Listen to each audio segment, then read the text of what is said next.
כאן, ופה, יכול להיות שגם את הרגל שלי יכול להיות כאן. נתקע פה. הוא יתקפל, לא הספקתי להוציא את הרגל. לא הספקתי להוציא את הרגל.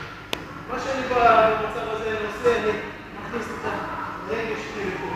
פה אני מחזיק את השרוול שלו, ורגל מכניס לכאן.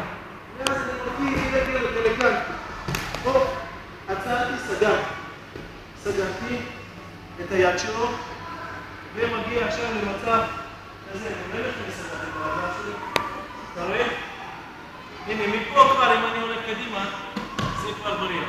אבל אני יכול לקחת אותו גם מפה, לכאן, אליי, ועם היד השמאלי, אני סוגר פה, ונועל. מצמיד אליי את הצעה, ורגל הזאת הולכת מפה.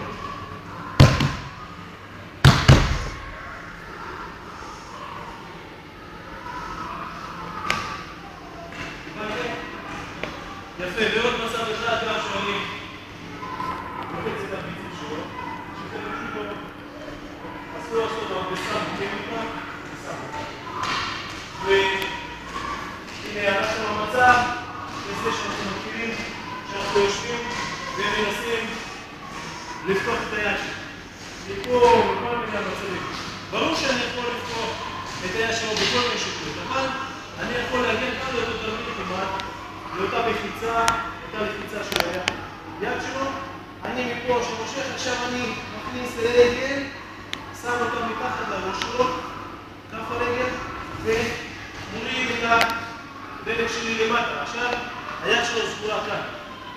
ואז אני מפה תופס והולך לכיוון הרגל שלי.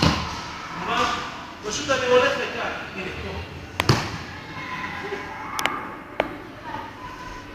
וזה גם מצב של הבריח, וזה מכניע את הרגל.